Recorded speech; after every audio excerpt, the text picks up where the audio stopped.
ഇനി ആരോഗ്യമുള്ള പല്ലുകൾക്കായി doctor ദിനക്സ് family dental clinic തന്നെ ചൂസ് ചെയ്യും. കൂടുതൽ വിവരങ്ങൾക്കായി കോൺടാക്ട് 6238355070. CPI നേതാവും മുൻ നഗരസഭാ കൗൺസിലറുമായിരുന്ന ബി അനീഷിന്റെ 12ാമത് അനുസ്മരണ സമ്മേളനം നടത്തി. CPI നേതാവും മുൻ നഗരസഭാ കൗൺസിലറുമായിരുന്ന ബി അനീഷിന്റെ 12ാമത് അനുസ്മരണ സമ്മേളനം പെരുമ്പടപ്പിൽ നടത്തി. CPI സംസ്ഥാന കൗൺസിൽ അംഗം അജിത് കോളാടി ഉദ്ഘാടനം നിർവഹിച്ചു. ഏറ്റവും വലിയ ഘടകം അവന്റെ ആത്മാഭിമാനമാണ്, മാനസികമായ അന്തസ്സാണ്. ആ ആത്മാഭിമാനത്തിനെതിരെ പ്രവർത്തിക്കുന്ന ആരെയും ആ മനുഷ്യർ തിരസ്കരിക്കും. രാജ്യത്തിലെ പാർശ്വവൽക്കരിക്കപ്പെട്ടവരുടെ, ദാരിദ്ര്യം അനുഭവിക്കപ്പെട്ടവരുടെ, ജോലിയില്ലാത്തവരുടെ, സാമൂഹിക സാമ്പത്തിക അസമത്വം അനുഭവിക്കുന്നവരുടെ, ഏറ്റവും സുരക്ഷിതത്വമല്ലാത്ത മേഖലയിൽ ജീവിക്കുന്നവരുടെ, ശുദ്ധജലം കിട്ടാത്തവരുടെ, ശുദ്ധവായു കിട്ടാത്തവരുടെ, വീടില്ലാത്തവരുടെ ആശയ കേന്ദ്രത്തിന്റെ പേരാണ് കമ്മ്യൂണിസ്റ്റ് പ്രസ്ഥാനം. അങ്ങനെയായി പാർട്ടി വളർന്നത് 1925 മുതൽ. കേരളത്തിലും അങ്ങനെയാണ് ഈ പാർട്ടി വളർന്നത്. ഒരുപാട് സമരങ്ങൾ, പഴയ കഥ ഒന്നും പറഞ്ഞിട്ട് കാര്യമില്ല, എങ്കിലും പഴയതിനെ ഓർമ്മിക്കുന്നത് നല്ലതാണ്. ഇടയ്ക്കിടയ്ക്ക് കയ്യൂരും കരിവള്ളൂരും മുഞ്ചിയവും മൊറാഴയും പുന്നപ്പുറയും വയലാറും ശൂരനാടുമൊക്കെ ഈ കേരളത്തിന്റെ സമര ചരിത്രത്തിലെ വീരപുളകിതമായിട്ടുള്ള അധ്യായങ്ങളാണ്. വെറുതെ പോയിട്ട് ബ്രിട്ടീഷുകാരുടെ വെടികൊണ്ടേറ്റുകൊണ്ട് മരിക്കേണ്ട കാര്യമൊന്നുമില്ല. സഖാക്കൾക്ക് ജയിലറകൾക്ക് പോകേണ്ട കാര്യമൊന്നുമില്ല. മഹാത്മാഗാന്ധി ജയിലിൽ കിടക്കേണ്ട കാര്യമില്ല, നെഹ്റുവിന് ജയിലിൽ കിടക്കേണ്ട കാര്യമില്ല. പക്ഷെ അവർ ജയിലിൽ കൊടുത്ത് കിടന്നത് കൊണ്ടാണ് നമുക്ക് ഇവിടെ ഇരിക്കാൻ പറ്റുന്നത്. മണ്ഡലം സെക്രട്ടേറിയറ്റ് മെമ്പർ കെ സുരേഷ് അധ്യക്ഷത വഹിച്ചു. സംസ്ഥാന കൗൺസിൽ അംഗം KN സുഗതൻ അനുസ്മരണ പ്രഭാഷണം നടത്തി. മണ്ഡലം സെക്രട്ടറി AK സജീവൻ, മണ്ഡലം കമ്മിറ്റി അംഗം KP Manilal, councillor NX Likhitha, Edakochi local secretary NE Alexander, Palluruthy local secretary KK Sivankutty, മുൻ councillor CN Ranjith master, Biju Eapen master, PMA Rahim എന്നിവർ പ്രസംഗിച്ചു. ഉന്നത വിദ്യാഭ്യാസം, കലാകായിക മേളകളിലെല്ലാം ഉന്നത വിജയം നേടിയ ആളുകളെ ആദരിക്കുന്നതോടൊപ്പമാണ് നമ്മൾ ചടങ്ങ് സംഘടിപ്പിക്കാറ്.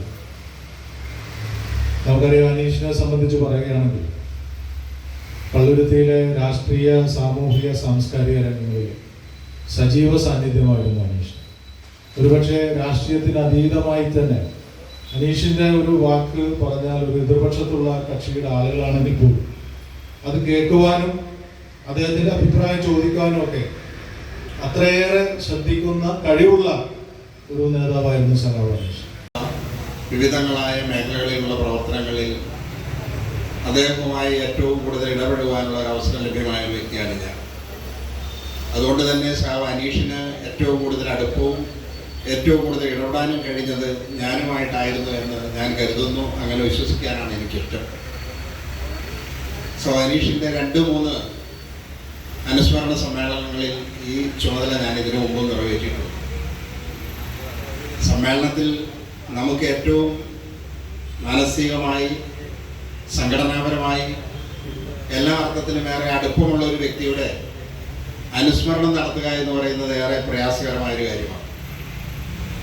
എങ്ങനെയായിരിക്കണം പൊതുസമൂഹത്തിൽ മാതൃകയാകേണ്ടതെന്ന് നമ്മെ നേരിട്ട് ബോധിപ്പിച്ച സാമൂഹിക, സാംസ്കാരിക രംഗത്തും രാഷ്ട്രീയ രംഗത്തും ജനപ്രതിനിധി എന്ന നിലയിലും എങ്ങനെയായിരിക്കണം പൊതുസമൂഹത്തിൽ ഇടപെടേണ്ടതെന്നും മറ്റുള്ളവർക്ക് മാതൃകയായി കാണിച്ചു തന്ന ഒരു മഹത് വ്യക്തിത്വത്തിന്റെ ഉടമയാണ് സഖാവ് ബി അനീഷ്.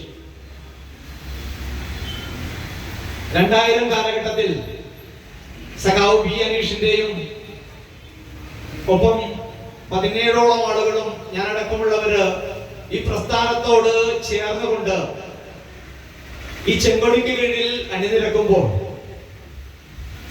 ഈ നാടിന്റെ നാനാവിധ വിഷയങ്ങളിൽ മനുഷ്യത്വപരമായ ഇടപെടലുകൾ നടത്തുവാനായിട്ട് സഖാവിന്റെ നേതൃത്വത്തിൽ കഴിഞ്ഞിട്ടുണ്ടോ എന്നുള്ള ഒരു ചാരിതാർത്ഥ്യത്തോടു കൂടി തന്നെയാണ് പൊതുപ്രവർത്തന രംഗത്തേക്ക് ഇറങ്ങുവാനും ഈ പാർട്ടിയുടെ ചെങ്കൊടി കൂടുതൽ ഉയരത്തിൽ പിടിക്കുവാൻ പ്രാപ്തമാക്കുന്ന തരത്തിലുള്ള സംഘടനാശേഷി വർദ്ധിപ്പിക്കുവാനുള്ള പ്രവർത്തനത്തിന്റെയൊക്കെ ഭാഗമായി.